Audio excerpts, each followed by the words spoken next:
سيطرنا على عقولكم وأصبحنا هوسكم الوحيد، فنحن الآن أسياد العالم، وانظروا ماذا فعلنا بكم. سلحوا جيوشكم واصنعوا القنابل النووية واصرفوا لأجلها المليارات، ونحن نقوم باحتلالكم دون أن نطلق رصاصة واحدة، وإنما بالكلمة والحركة والملابس حتى بالطعام. نعم، بهذه الأشياء تسيدنا العالم، وأصبحت تجارتنا تدر مليارات الدولارات، وآخر الصيحات حب على الطريقة الكورية، وعشق ليس بالممنوع فتن النساء الغربيات اللواتي أدركنا أن القصص الرومانسية ليست خيالا، والمدينة الفاضلة ليست كتابا. لا نتحدث هنا عن باريس ولا عن البندقية، بل عن أرض كانت يوما ما مكب نفايات يسكنها اليوم رجال مهذبون ومثقفون، والأهم من ذلك كله رومانسيون مع الكثير من الشياكة والأناقة. أسباب كافية للنساء الأوروبيات لكي يحزمن حقائبهن ويحجزن على أول طائرة متجهة إلى كوريا الجنوبية. هجرة نسائية جماعية يقودها تأثير نتفليكس، وهو مصطلح حديث نشأ على إثر شهرة الدراما الكورية، ولن تدرك قوة هذا التأثير إلا إن كنت من متابعي الدراما التي اقتحمت البيوت دون استئذان. قوة ناعمة وغزو ثقافي كوري جنوبي تمكن من أحداث خرق كبير في الثقافة الغربية. فإذا لم تكن من محبي الدراما الكورية لابد وأن سمعت عن BTS التي شغلت العالم. تشاهد أو تسمع هذا كله من تليفون صنع في كوريا. الهاليو كلمة من 5 حروف يختبئ خلفها عشرات السنوات من العمل الجاد التي شكلت أدوات الغزو الكوري الناعم. كان أبطالها أصحاب البشرة الناضرة والناعمة في البلاد التي تحمل لقب أكبر عدد عمليات تجميل تم إجراؤها. الكثير من الخفايا نرويها لكم عن كوريا الجنوبية التي يصنع فيها النووي حالها كحال أشقائهم الشماليين، لكن النووي الجنوبي له رونقه الخاص وعناصر مختلفة بأسرار تكشفها لنا الموجة الكورية التي أطلقت العنان لكل شيء، وحولت كوريا الجنوبية من دولة كان نصيب الفرد من الناتج المحلي الإجمالي فيها أقل مما هو عليه في غانا إلى واحدة من أقوى الاقتصادات في العالم. الغزو الكوري الناعم. كوريا الدولة الأولى في العالم إن لم تكن الوحيدة التي لديها هدف لتصبح أكبر مصدر للثقافة الشعبية في العالم، وبات يرمز لذلك التوسع الثقافي بالهاليو، وهو مصطلح صيني ويعني حرفيا الموجة الكورية التي تم توجيهها لتشكيل قوة كوريا الناعمة. وعن القوة الناعمة فهي نقيض القوة الصارمة، وهو مفهوم صاغه جوزيف ناي أستاذ العلوم السياسية بجامعة هارفارد عام 1990. تعود أصول الهاليو في كوريا إلى فيلم سويري الذي تم إنتاجه في عام 1999، وهو أول فيلم كوري يحاكي أفلام هوليوود بضخامته. كان هذا الفيلم بمثابة الانطلاقة الحقيقية للهاليو بعد أن حقق نجاحا هائلا. وتوالت الأفلام والمسلسلات الكورية التي غزت آسيا وأحدثت ضجة كبيرة، لكن هذا الغزو لم يكن ليحدث لولا رفع الحظر المفروض على السفر إلى الخارج للكوريين المحليين. هذا الأمر مهد الطريق للعديد من الكوريين لاستكشاف العالم الغربي، وخاصة الولايات المتحدة وأوروبا. تابع الكثيرون تعليمهم في هذه البلدان، وآخرون بدأوا حياتهم المهنية في شركات مرموقة في أوروبا، ثم عادوا إلى كوريا ومعهم خبرات ووجهات نظر جديدة لممارسة الأعمال التجارية، ووجهة نظر جديدة للفن والسينما والموسيقى. أدى ذلك إلى ولادة مجموعة هائلة من المواهب الجديدة والشابة. كما ساهمت قرارات الرئيس كيم داي جونغ الذي أطلق على نفسه اسم رئيس الثقافة بانفتاح بلاده على ثقافة الجيران بمن فيهم الصين واليابان، وسمحت بتصدير الثقافة الكورية إلى دول آسيا ومن ثم إلى العالم. ومن يعلم، قد يكون الفضاء هو هدفهم التالي. أعظم صادرات كوريا الجنوبية الكي بوب، أساطير القوة الناعمة.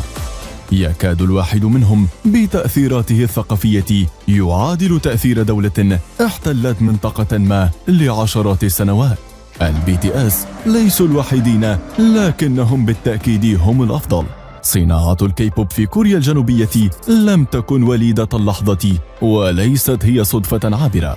فهناك يكاد الناس يلتهمون بعضهم البعض إن صح التعبير بسبب المنافسة الشديدة والضغط العام الذي لا هوادة فيه، لدرجة أن RM قائد فريق BTS قال في إحدى مقابلاته واصفا جدول أعماله المزدحم: ليس لدي الوقت لأنمو. لكن كيف نمت كي بوب يا RM؟ غالبا لا يوجد لديه الوقت ليروي لكم القصة، لذا دعونا نخبركم نحن. في العام 1992 3 فتيان يقفون على المسرح في برنامج تلفزيوني خاص بالمواهب. الصوت جديد، الأغاني كورية، البوب أوروبي، والهيب هوب والراب أمريكي وأفريقي. يرقص أعضاء الفرقة بشكل متزامن مع الغناء، والجمهور الذي انفجر في الأستوديو لم يعلموا أنهم شهود على أعظم فترة قادمة على كوريا الجنوبية. في الأيام القليلة التالية الأغنية تحطم الأرقام القياسية، وفرقة سيو تايجي أند ذا بويز التي قامت بأداء الأغنية أعلنت عن ولادة الكي بوب الذي تحول من ثقافة إلى صناعة تدر مليارات الدولارات. واسم كي بوب يشير في الأصل إلى موسيقى البوب البريطانية والأمريكية، وتم إضافة أول حرف من كوريا الجنوبية للإشارة إلى الموسيقى الشعبية. ونشأت في بلدان آسيا موسيقى مشابهة مع اختلاف الحرف الأول، ففي الصين نشأ السي بوب، وفي اليابان الجي بوب، لكن لا شيء يفوق نمو ونجاح الكي بوب الكورية. فقد أسست كوريا وزارة الثقافة والرياضة والسياحة عام 2008 التي اهتمت بعولمة الكي بوب، وخصصت ميزانية ضخمة لذلك، وبدأت خطة مدروسة لتطوير الفن الكوري. فالكي بوب ليس موسيقى فقط، وإنما هو موسيقى وأزياء ورقص وغناء وقصة. والهدف ليس بيع التسجيلات، بل أرادوا أن يجعلوا من الفرق الموسيقية قدوة للشعوب. أصبح هذا الفن عالميا عام 2009 عندما انتشرت أغاني مثل أغنية سوري سوري وأغنية نوباري، وشكل ظهور مواقع التواصل الاجتماعي وخاصة اليوتيوب الفرصة المثالية للكي بوب الكوري للمزيد من الانتشار. وهنا لا بد أن نذكر الأغنية التي قد تكون الأشهر في العالم، وهي أغنية غانغنام ستايل. لم يعرف أحد في ذلك الوقت سبب شهرة الأغنية، لكن الموسيقى وأداء الرقصات كان فريدا، ووصلت مشاهدات الأغنية على اليوتيوب إلى أكثر من 4.5 مليار مشاهدة، ليبدأ بعدها العصر الذهبي للفرق الموسيقية، وأشهرها فرقة BTS التي تسهم لوحدها بنحو 5 مليارات دولار في اقتصاد كوريا الجنوبية. ومن الفرق الموسيقية الشهيرة أيضا فرقة بلاك بينك وتوايس وEXO، بالإضافة لعشرات الفرق الموسيقية. وإذا استمر الحال هكذا قد نقول في المستقبل المئات. الكي دراما لم يقتصر الغزو الثقافي الكوري على الغناء والموسيقى، بل تجاوزه إلى السينما والدراما. ومن أشهر الأفلام الكورية فيلم باراسايت الذي ترشح ل6 جوائز أوسكار، فاز ب4 منها، كما حاز على جائزة أفضل فيلم، وهو أول فيلم غير ناطق باللغة الإنجليزية يفوز بالجائزة. ومؤخرا من منا لم يسمع أو يشاهد المسلسل الدرامي لعبة الحبار الذي غزا مواقع التواصل الاجتماعي، وأصبحت شخصياته تستخدم في كل ما هو رقمي. وبالحديث عن السوشيال ميديا لا بد لنا أن نذكر الموك بانج، وهو ظاهرة كورية جديدة وجدت طريقها إلى العالمية، حتى أن هذا المصطلح أضيف إلى قاموس أكسفورد، ويعني بكل بساطة فيديو يتم بثه على الإنترنت، مثل شخص يأكل كميات كبيرة من الأطعمة أو فتاة تقوم بتزيين نفسها أمام متابعيها وتجيب على أسئلتهم. كل شخص يقدم نفسه بما هو ماهر به، حتى أصبح هناك جمهور كبير لهؤلاء الأشخاص يتابعون ويتفاعلون معهم. كل هذه العناصر الثقافية التي قد يكون تأثيرها أكبر من السلاح بكثير مكنت كوريا من احتلال العالم. فعلى سبيل المثال في عام 2016 انخفض عدد الأشخاص المقبلين على تعلم لغات جديدة في الولايات المتحدة، لكن الإقبال على تعلم اللغة الكورية زاد بشكل كبير، وذلك من أجل فهم كلمات الأغاني الكورية.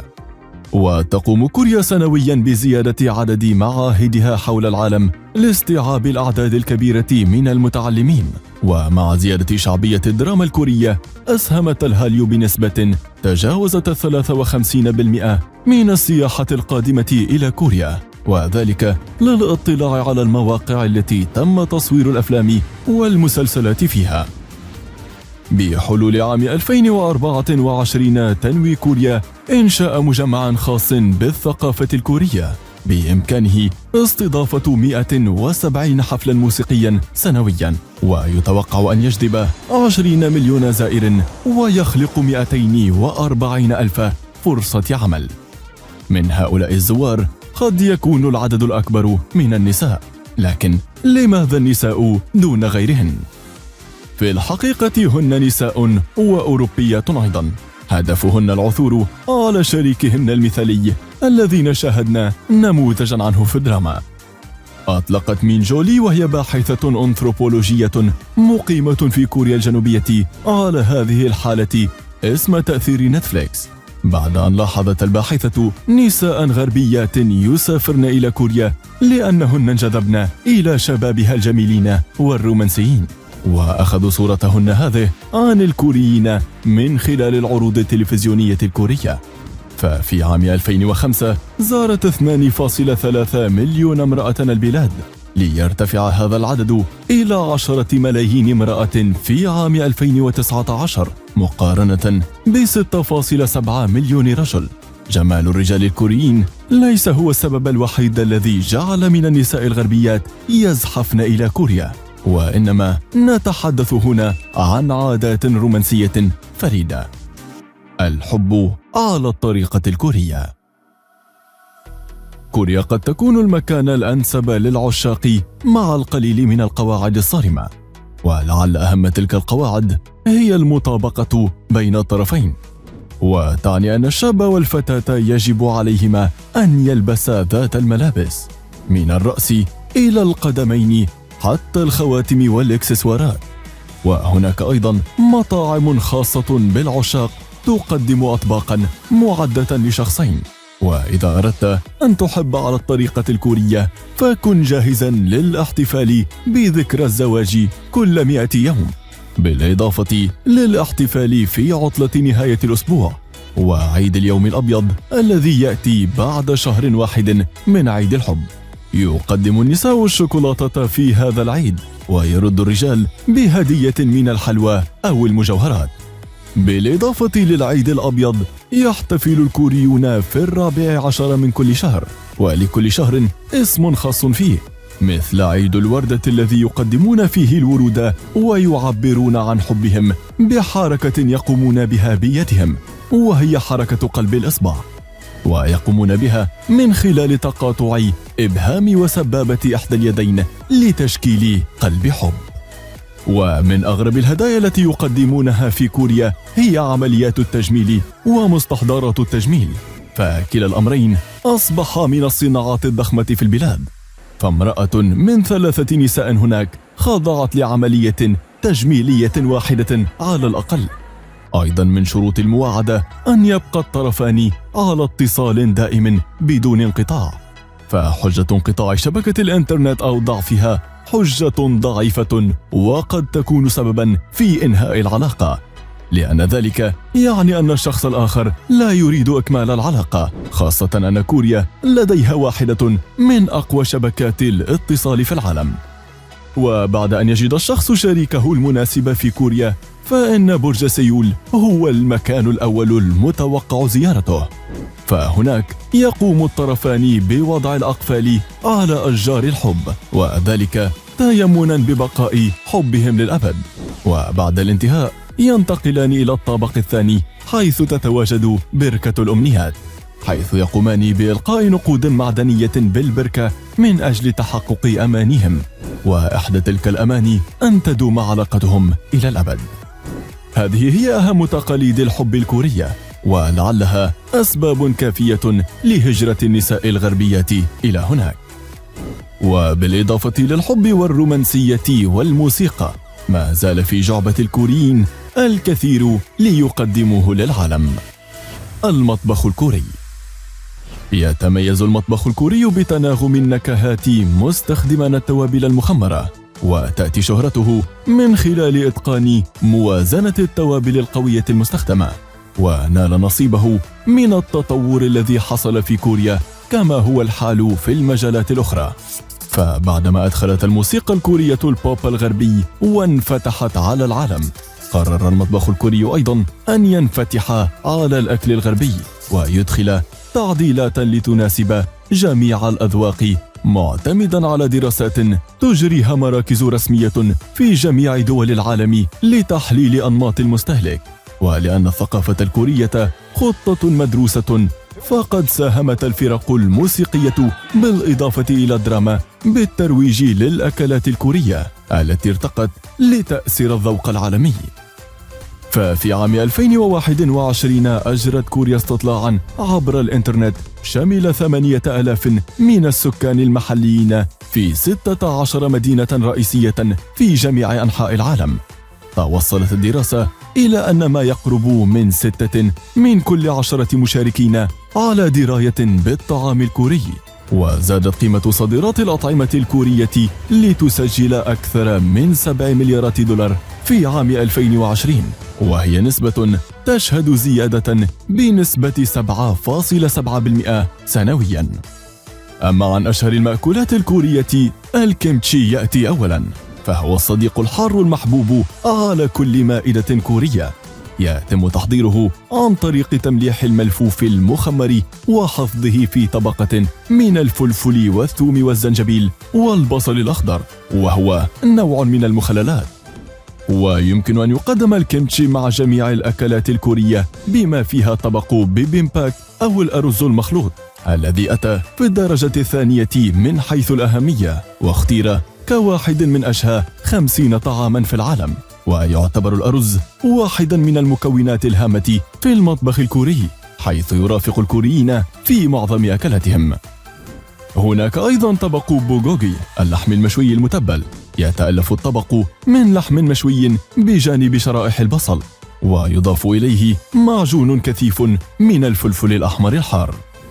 وعند الحديث عن المطبخ الكوري، فالأكل البحري يجب أن يكون حاضرا بالإضافة إلى النودلز. وهناك العشرات من الأصناف الأخرى التي يتم إدخال تعديلات عليها باستمرار بما يتناسب مع المستهلك. وهذا هو ما تقوم به الموسيقى والسينما والدراما لمحاكاة شعوب العالم المختلفة. برأيك، هل تنجح كوريا بإحكام قبضتها على العالم وتتمكن من إزاحة هوليوود والأكلات الغربية من الصدارة وتحل مكانها كما فعلت شركتها سامسونج مع نوكيا وأبل؟